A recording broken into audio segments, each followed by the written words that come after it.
aku mulai coba buat terjun di dunia itu, terutama di binary option. Dan ternyata, Iya, dan ternyata, Bohong itulah ya. ya. ah, Halo semuanya, kembali lagi nih di part 2 dari part sebelumnya di episode 2. Kali ini kita bakalan bahas kripto. Nah, kripto ini apa sih sebenarnya? Kripto itu kayak mata uang virtual yang di sini dijamin oleh kriptografi. Nah, apa sih ini maksudnya? Calvin bisa jelasin nggak kira-kira apa sih kripto ini? ya, gini, secara dasar, kripto itu mata uang yang dibuat dengan komputer. Jadi kurang lebih koin-koin yang kurang lebih kayak Bitcoin, Ethereum dan sebagainya itu dibuat dari algoritma komputer, matematika. Oke. Nah, jadi secara keseluruhan itu semacam kurang lebih mata uang fiktif. Jadi bisa sewaktu-waktu itu mata uang itu hilang. Itu pengetahuan dasar tentang kripto ya. Nah, makanya kenapa banyak pemain kripto itu juga ada yang buat trading, ada yang buat invest, dan ada yang namanya mining.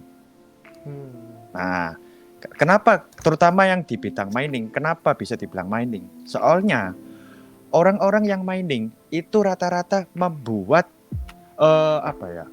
komputer dengan kartu grafis itu untuk memecahkan matematika tersebut. Makanya kripto ini dibuat dari algoritma, otomatis untuk mining juga harus menggunakan komputer yang bisa memecahkan algoritma itu. Itu dasarnya lah Bitcoin. Oh gitu. Terus berarti kripto ini kan mata uang ya. Terus belakangan ini ada yang rame gitu.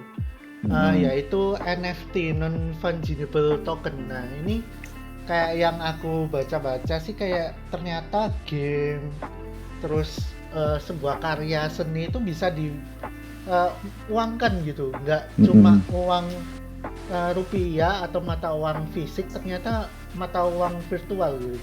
Apa sih NFT ini kok bisa sih game bisa jadi mata uang ini gimana ini? Gini, NFT itu kan ada dua ya, satu buat game, satu buat mahakarya. Nah, untuk game itu setahu saya itu kita beli suatu produk di game itu seperti kayak kalau kalian tahu kayak game yang anjing-anjingan kalau dijadiin satu tambah level. Nah, itu semakin besar levelnya, semakin banyak kita dapat reward, otomatis kita dapat koin itu. Nah, tapi tergantung koinnya itu yang ditawarkan sama game tersebut itu apa. Bisa Bitcoin, bisa Ethereum, bisa Doge.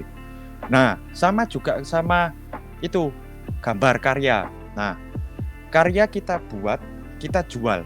Seperti kita jual beli barang lah di dunia nyata, tapi itu di dunia maya dengan pembayaran namanya cryptocurrency.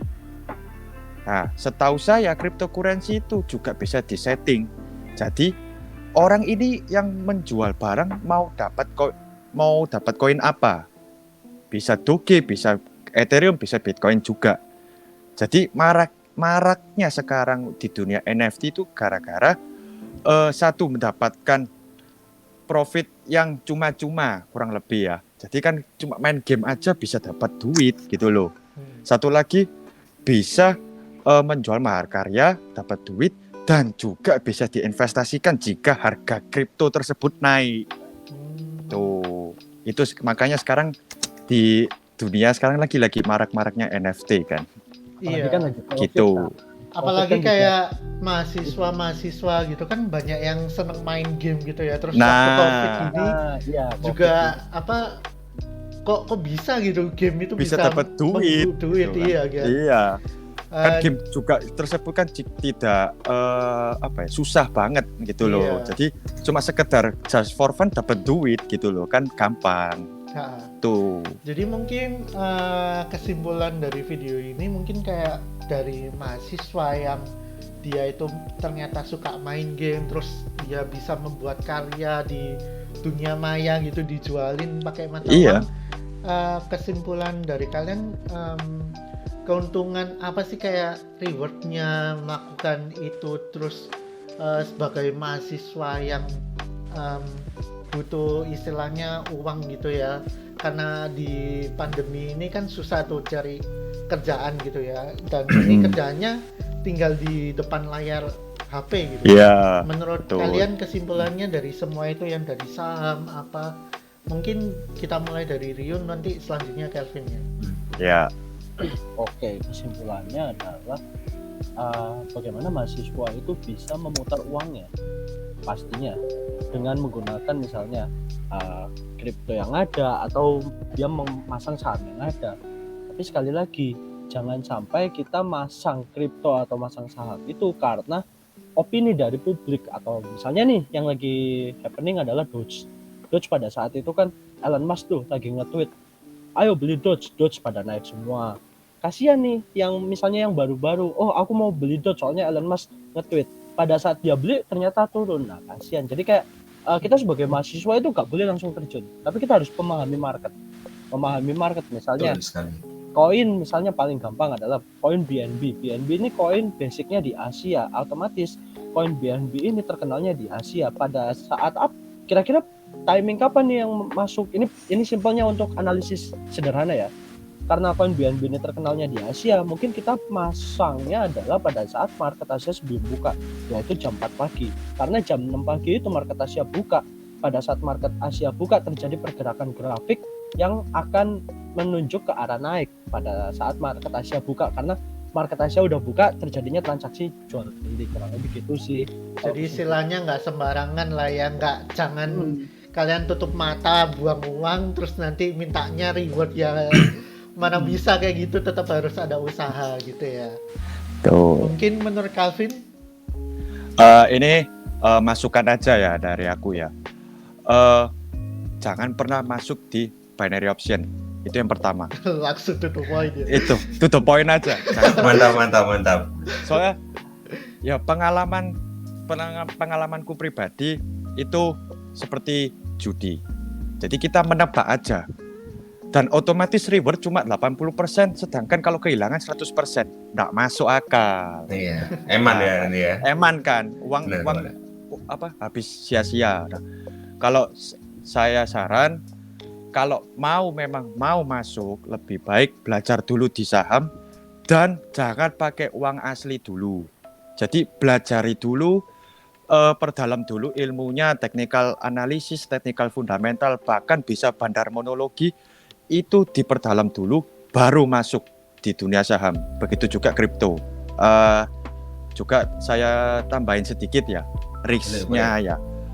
Kalau di saham, risknya itu dalam satu hari, itu kalau loss sekarang itu maksimal minus 6%, kalau profit 25% maksimal.